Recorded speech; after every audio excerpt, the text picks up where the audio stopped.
En cette occasion solennelle, il me plaît de rappeler que c'est pour appuyer la mise en œuvre des différentes ODD, éliminer la pauvreté, assurer la sécurité alimentaire, protéger le climat et enfin restaurer les sols et les terres dégradées, que le ministère fédéral allemand de la coopération économique et du développement, notre ministère INZ, a lancé l'initiative spéciale Un seul monde sans fin, des CEBO.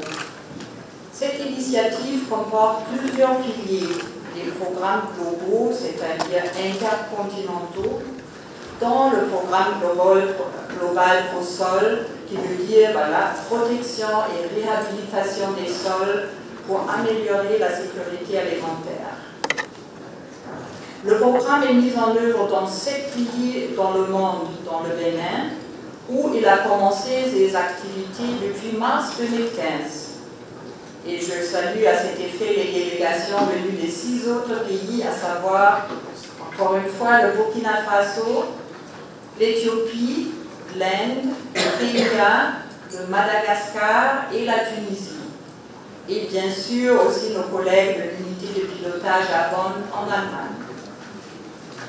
Je profite également de cette occasion pour témoigner toute ma gratitude à nos partenaires béninois et surtout le ministre de l'Agriculture, de l'Élevage et de la Pêche pour tout l'accompagnement que nous bénéficions de leur part dans la mise en œuvre des projets GIZ en général et celle du ProSol en particulier. Pour renforcer le réseau des acteurs accompagnant la mise en œuvre du projet dans les différents pays et pour ne pas perdre les acquis et les expériences avec la même qualité et la même intensité, il est organisé chaque année un atelier d'échange dans un des pays du ProSol.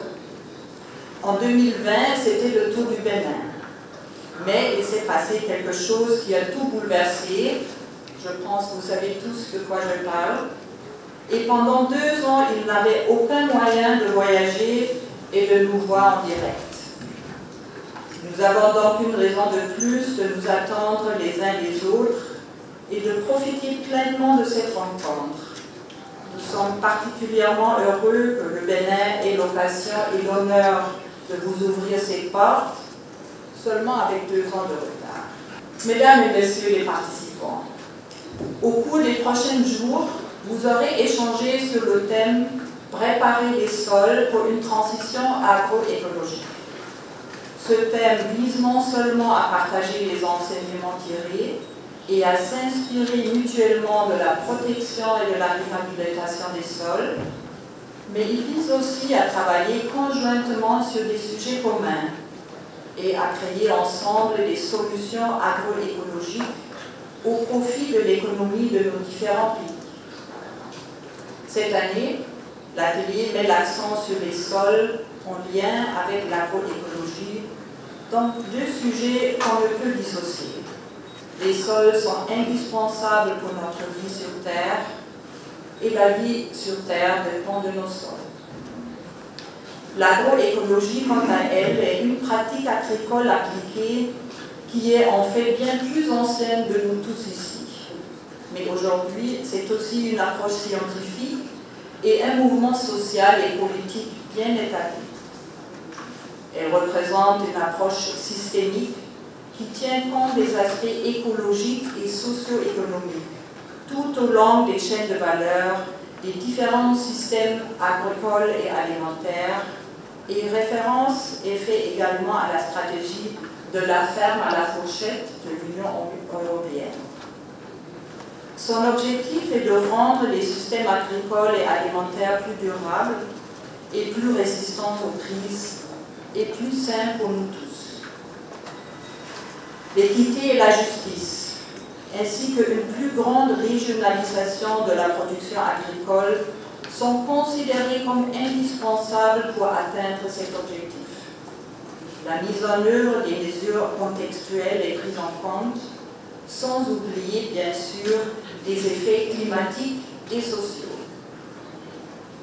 Les points de départ de l'agroécologie peuvent être trouvés au niveau des exploitations agricoles, des paysages, des sociétés locales et de la politique.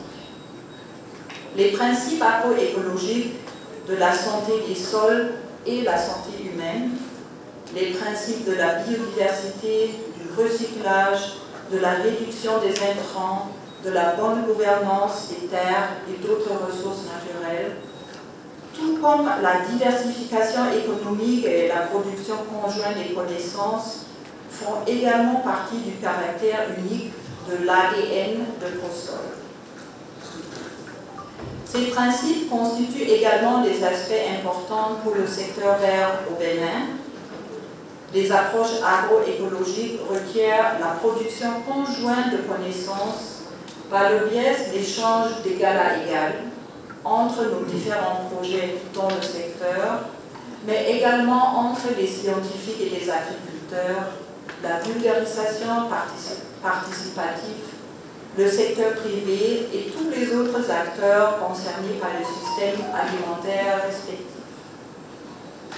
Mes chers participants, avant de terminer mon invitation, permettez-moi de constater que le programme de cet atelier se caractérise par des divers formats d'activités, visites de terrain, sessions d'échange en salle, dîners communs, et de nombreux éléments co-créatifs qui sont fortement liés aux activités de ProSol.